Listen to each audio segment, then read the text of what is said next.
New details emerge about the bitter explosion between Prince William and Prince Harry as William makes his documentary film debut. You can even hear all the ducks, the geese, all the birds, all along the coastline here. Prince George, Princess Charlotte, and Prince Louis speak out in an adorable video. Hello, David Attenborough. What animal do you think will become extinct next? Well, let's hope there won't be any. Meghan and Harry talk about racism with the Evening Standard. We sit down with reporter Lizzie Edmonds, who helped conduct the interview. They seemed happy, they seemed relaxed, but they seemed equally very keen to get their point across and to get their job and the role, what they wanted to say across as well. We've got that plus so much more in today's Royally Us. Hello to our fellow royal lovers and welcome to Royally Us. I'm Christina, that's Molly, the host of the Diva Behavior Podcast. Hi, Molly. Hi, Christina. How's it going? Good. How about you? Pretty good. Good. Well, we have a ton of news to get to this week. As always, lots going down in the royal families. But first, we have to check in with our royal viewers, our royal watchers, who, of course, have a lot to say. Kicking it off with Christina Lexi Reef Tank says, wow, Harry and Meghan to become bigger than the Kardashians.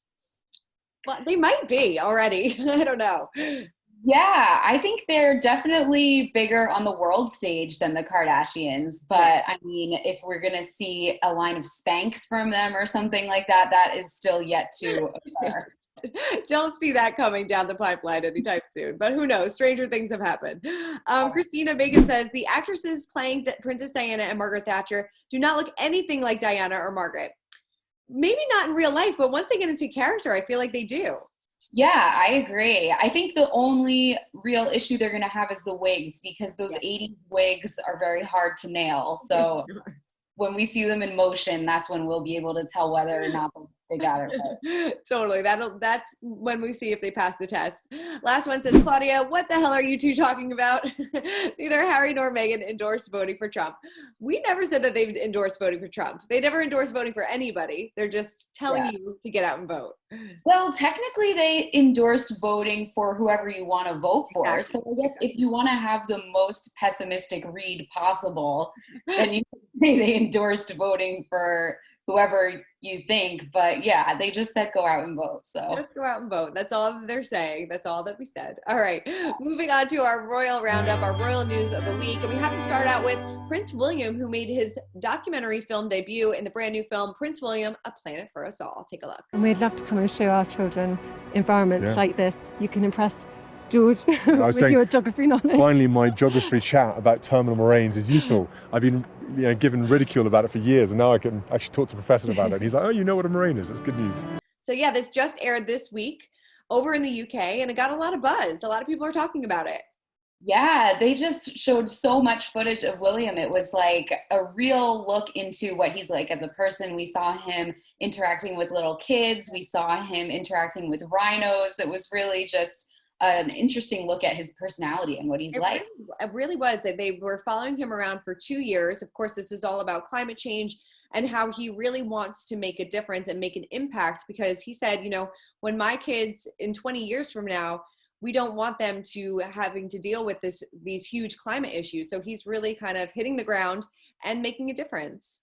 Yeah, and he went all over the place. He went to London, Liverpool, Tanzania, Pakistan, Wales. He really just did it all, and he touched everything, like we said, from insects to rhinos. So he's really providing so much information and so many different angles of how this problem is affecting people. Yeah, I mean, this is really like unprecedented access. I mean, yes, obviously when it's not behind closed doors in the palace, but we're really getting to see who he is as a person. Kate's in a lot of the scenes too, so you see them interact, talking about their children. Like you said, he sits down and talks with some kids, which we're going to see a little bit later on in the show. But it's a cool glimpse into his life, but also him doing a really good job bringing attention to climate change. Right. And it is such an in-depth glimpse. And I think it's the kind of thing that we will probably see from Meghan and Harry at some point as well, whether you want to frame it as documentary or reality show, the way we talked about last week. It's kind of semantics. Yeah. And you could really imagine them doing something very similar to this. Oh, definitely. Well, it appears the love for the environment has rubbed off on Prince George, Prince Louis, and Princess Charlotte, who made an adorable video. I feel like this is the first time we've ever heard them speak. So take a look. Hello, David Attenborough. What animal do you think will become extinct next? Hello, David Attenborough. I like spiders. Do you like spiders too? What animal do you like? I think I like monkeys best. I mean, you really don't get cuter than this. I know, it was so cute hearing their little accents and everything. Oh my gosh. I feel like they're growing up so fast, and Prince Louis did a really good job asking that question. I mean, he's only a couple years old, so he did a really good job. I know. I would be too nervous to even ask David Attenborough what his favorite animal is. So good for him. Yes, I love the friendship that they have with him. Yeah, it's really nice, and I think it's just like such a great generation spanning team. This is just such a good way to raise awareness with people of all ages about climate change and everything, because who doesn't want to see some cute little kids talking about spiders and rhinos? Totally. No word yet if the shark tooth was given back. We still don't know that. Oh yeah. We'll keep you up to date if we hear anything. Well, speaking of cute little animals, Kate and William did a video Zoom with Grace, a baby koala. Oh no, gosh. Sorry. So this is Grace. So she came in about a month ago now, and she's gaining weight pretty well and loves her bottle and pretty much just sleeps all the time. She looks very well looked after, I have to say. Grace looks like she has a very nice life there. I mean, can we get baby koalas on this show? Because I feel like it would make everything so much better. I know, it was so cute, and it was such a great way. They really know how to kind of make content that people are going to want to watch, even if it's dealing with something that might not be so exciting. Like, of course, this is such an important issue, these bushfires that happened on Kangaroo Island. But if you say to people, oh, do you want to watch a video about bushfires? They might be like, not really. But if you're like, do you want to see a Duke and Duchess talk to a koala? Then you're going to get a way better response. So I think the way that William and Kate have upped their Instagram game and their content game is really, really impressive. Yeah, it really is. Would love to know who the mastermind is behind all their social media lately, because they're doing a good job. Yeah. Well, a pair of marathon runners got quite the surprise in California when Prince Harry dropped in. Take a look. The extraordinary spirit of the London Marathon will continue to shine across the globe. While we won't be together in person, we are together in spirit. I mean, that's pretty cool. You're running along and you're not expecting to see Prince Harry. Here's Prince Harry on mile 23. I know, that was really cool. And I was surprised that no one in the royal family ran in the marathon, because they're all such jocks. They're always true. They're always doing sports and athletics and everything. But I guess it was a really interesting marathon this year because people could do it all over the world. It was the London Marathon, but you could download an app and complete the mileage necessary wherever you were. So that was pretty cool. Yeah, it is really cool. And like you said, I'm surprised Kate and William weren't out there, because they seem very, very competitive. But it's got to be a really fun thing that, Harry was out there supporting the London Marathon and was able to support some local runners as well, who had absolutely no idea that it was going to be him when they dropped in. So that's definitely a nice surprise. If that doesn't give you motivation to finish the race, I don't know what does. Absolutely. Well, Prince Charles made his first royal visit outside of the UK since COVID, and he actually traveled to Kuwait. Right. He went to Kuwait because the sheikh in Kuwait passed away, and apparently the Queen has had a very strong bond with him, and she wanted to send Prince Charles on her behalf to give all of the remaining leaders in the country their condolences. Yeah. So this is his first move. It seems like things are starting to get back to normal for the royal family. They're starting to get back out there a little bit more, now traveling outside of the UK. So I feel like we're going to be seeing this more and more within the next few months. Right. And apparently if you're going on a diplomatic trip, you don't have to do the 2-week quarantine afterward. So that's interesting. It is interesting. But he is wearing his masks wherever he goes. And I love this story because he actually spoke to GQ about how he is wearing his masks, but also making it all about fashion. Yes, he is quite a fashion plate. He is always looking very spiffy. Yes, so, he really is. It was great to see this feature, and they didn't just talk about the fashion side, they talked about the sustainability side, which I thought was really interesting. Yeah, which is something that he's been a champion on for a really long time. Right. It really ties in with everything that he is passionate about with climate change and everything else like that. And he advocates buying from a company that uses offcuts of other fabrics, which is where his mask came from. Yeah, he's always very color coordinated. It looks great. Yeah, really nice. Yes. All right. Well, now it is time to spill the royal tea. And oh, do we have some tea to spill, because this upcoming book called Battle of Brothers, a ton of people have been talking about it. It is by royal expert Robert Lacey, who is also a consultant on the Crown. So we are hearing that things were so tense between William and Harry that they weren't even speaking when he got engaged to Meghan back in 2017. Yeah, that's pretty bad. Yeah. I think everyone has been wanting to believe that the feud's not as bad as people say, but based on what's been coming out from this book, allegedly it might even be worse. Yeah, it might be a lot worse. And it seems that William had his uncles almost try to intervene with this relationship. Diana's brother, he wanted him to kind of step in and tell Harry to kind of pump the brakes on this relationship. Right. And apparently Harry would not hear any of it.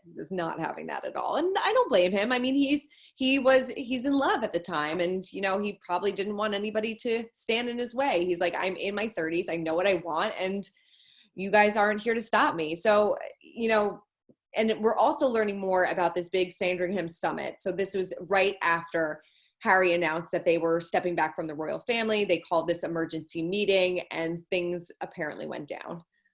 Yeah, apparently William was so furious that he refused to even have lunch with the Queen and Harry beforehand, that's sending a pretty strong message. Strong message. Well, we also heard, I think we heard this in a few places, that the royal family really didn't know that this announcement was coming until maybe moments before they announced it on social media. So as a family member, I would be pretty upset about that too.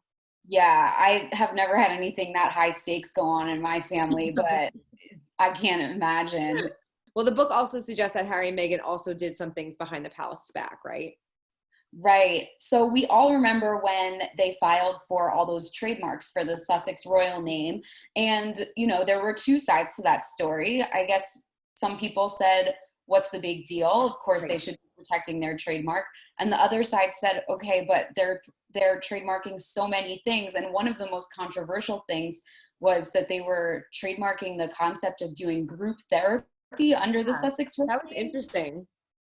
I had no idea about that. That is so much weirder than like napkins and forks. Right. Yeah. I mean, I was not expecting that at all, which was another interesting point, was that the Queen suggested that they live in Africa for a little while, which I thought was interesting. And then the book suggests that the palace also sent some subtle messages to Meghan and Harry, because if you remember in that Christmas speech, you see all the photos lined up of the family behind the Queen, and Harry and Meghan were missing. And everybody, whenever we saw that speech, was reading into that. Yeah, I thought people were reading way too far into it, but this is now the second book that is saying that it actually did bother Harry and Meghan a lot, because the same thing was in Finding Freedom. The authors said that really was sort of the final nail in the coffin for Harry and Meghan. And in this Robert Lacey book, it also says that they were very bothered by the photo of all the heirs, the direct heirs, that was released around the holidays last year as well. So I don't know. I mean, this is a little bit, they seem a little thin-skinned, right? Right. It does seem a little thin-skinned. Is that that photo of all the heirs made sense to me. I mean, he is seventh in line to the throne, so he's never going to be king. So that shouldn't have bothered me. The Christmas thing would probably rub me the wrong way, because, Archie was brand new to the family, and, they probably wanted to show him off, but I don't know. But I think everything is done for a purpose, and that they probably wanted to send a little message. And maybe, who knows what was going on behind the scenes at that point. Maybe there were rumblings that they were going to step back, and like you said, this was kind of like the final nail. Right. And they had declined the Queen's invitation to spend the holidays at Sandringham, right? So it could have been a little bit of like a tit for tat. Man, oh God, I wonder what the holidays is going to look like this year for the family. Yeah. All right. Well, speaking of Meghan, her former Suits co-star Patrick J. Adams was speaking out about her this week. So take a look. I'm happy to have her stateside, and I'm very, very happy that she's becoming very vocal and doing whatever she can to help the election in November. So I miss my friend, but I'm very happy she's doing well. I find it interesting that she has been in LA for quite a few months now and hasn't seen one of her really good friends. Yeah, it always seemed like they were bosom buddies on the set of Suits. They played love interests, and they had spoken about each other glowingly in the press many times before. He came to the wedding, so you would think that he would be one of her allies in LA. Right. It seems like their circle of friends got very, very small once, they moved back, or, some certain people were speaking out about them. But it seems like, if you go back to who was at her wedding, you had Serena Williams, you had the Suits cast, you had George and Amal. And it seems like they don't really, I don't know, who knows who they talk to on the phone. I have no idea. But it seems like their circle has gotten very small. Yeah, it would be really fun to get a little glimpse at who's on their Instagram close friends feed with the green bubble. Like, that's what I want to know. That is what I want to know. Totally. Well, very, very interesting. Okay, so now it is time to break down the royal rules. And Meghan and Harry recently spoke about systemic racism with the Evening Standard. We're going to speak with reporter Lizzie Edmonds, who spoke to the couple. But first, take a look at this. I've had an awakening as such of my own, because I wasn't aware of so many of the issues and so many of the problems within the UK, but also globally as well. I thought I did, but I didn't. And this isn't about pointing the finger. This isn't about blaming anybody. This is just about using this opportunity this month, as I said, to introduce Brits to other Brits that they might not know about or they might not have heard about. And I think the power of community that comes from that is absolutely vast, especially for young black men and young black girls. How did they seem during the interview? Were they nervous? Were they relaxed? No, they were not. They were not nervous. They were definitely quite relaxed. They seemed very comfortable in themselves and with each other. You could very much tell that they were a very together couple. They seemed happy, they seemed relaxed, but they seemed equally very keen to get their point across and to get their job and the role, what they wanted to say across as well. So what was the overall message of the interview? The message of the interview was that they wanted to talk about racial issues in the UK, but also to champion people that they had met through their work as royals and since leaving the UK, or heard about, and they wanted to highlight their work and show how there were people doing things that perhaps don't get a lot of attention, and they wanted to celebrate that, all with the backdrop of Black History Month. Mm-hmm. Do you think if they were still senior members of the royal family that this is something that they would be speaking out about? I think it would be a lot harder. I think they were perhaps a bit more candid, and could speak a bit more freely than they perhaps could have done had they been senior members of the royal family. I think previously through the organisations that they backed, it would be quite clear how they felt about certain issues probably, but I don't know whether they could have been quite so forthright in their opinions and their experiences of, especially Meghan, of racism that she'd experienced or feeling not represented. I don't know whether she could have been as honest about that had they been in their previous roles. So how have their recent remarks and this interview gone down in the UK? Was this deemed controversial at all? I inevitably, yes. I think, inevitably when people are that high profile, and I think when people are that high profile, inevitably there's going to be people who disagree, and especially now that they're not senior royals and they don't live in this country, I think some people felt like it wasn't really their place to talk about the UK, because they have chosen to leave, and they have chosen to live a life that's not in the public realm as a royal. Obviously, they're still public figures in that they're incredibly famous. But I think on the whole, people were very celebratory about it, actually, and thought what they had to say was important and right. But inevitably, like I say, when you are someone who is so famous, people are going to disagree with you, and as they have proven as people before, people quite like to disagree with them, and I think there's definitely that element of it as well. What surprised you the most about them when speaking to them?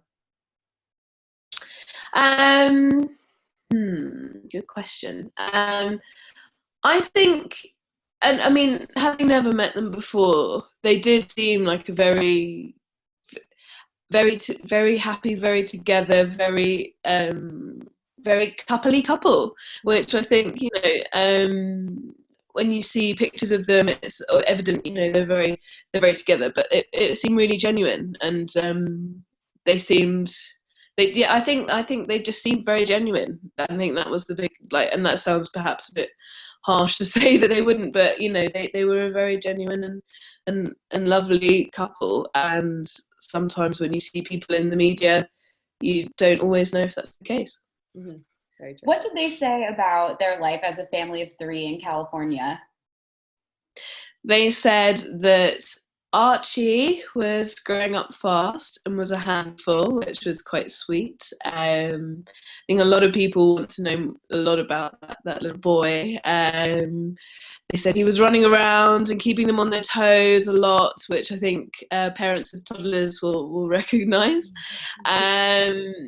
And yeah, they said that they were just happy, and they were, and they had their dog Guy, Meghan's dog Guy joined halfway through as well, which was quite funny and sweet. So they just said they were really good, and that they were just enjoying spending time as a family. All right, well, moving on to our royal history moment of the week. Now we have to talk about Queen Elizabeth's drinking habits. In an upcoming book all about the Queen's rules, we are hearing that she loves to knock back a few stiff drinks a day. Not going to blame her.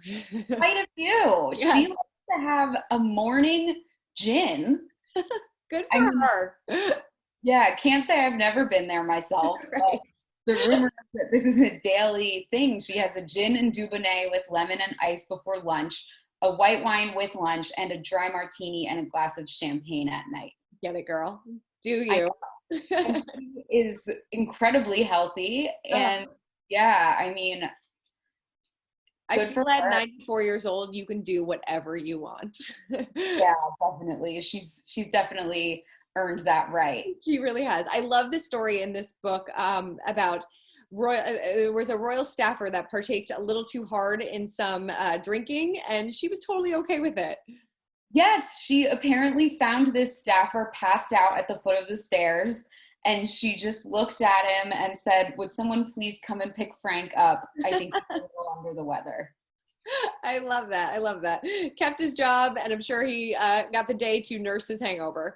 Yeah, it's good that the royal family, they might be buttoned up in many ways, but when it comes to letting loose with a tipple, they are definitely all for it. I love that. I love that. Okay, before we wrap up, we have to check in on our pint-sized palace, our royal kiddos, and we actually got a lot of updates on our royal kids this week. Let's start with baby Archie. We're very lucky with our little one. He's just so busy. He's all over the place. And this is amazing. Keep us on our toes, but we're really just so lucky. So this was, of course, from the interview with the Evening Standard, and we got a little update on Archie, which I feel like we never get.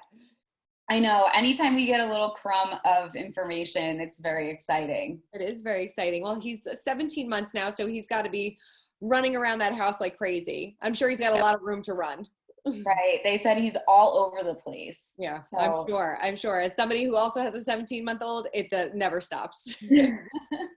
I feel it. All right. And we also got an update on George and Charlotte from Prince William's new documentary. Take a look. Very important. I've got a few questions for you. Have you? Okay, ask me questions. Is Princess Charlotte cheekier than Prince George? No, they're about as cheeky as each other. They're very cheeky. The This is so cute. They're two little cheeky kids. Yeah, they're as cheeky as each other, he said. I love that. And we also got to, you know, they spoke about the family a lot in that documentary. We got some new pictures of them as well in the documentary. So if you haven't gotten a chance to watch it, make sure you check it out. Well, Molly, thank you so much for running down all things royals with me. Thank you so much for having me. Of course. We'll make sure to check out Royally Us every Wednesday at 10:30 a.m. on Us Weekly's YouTube channel. For now, keep commenting, keep subscribing, and Molly and I will see you next week.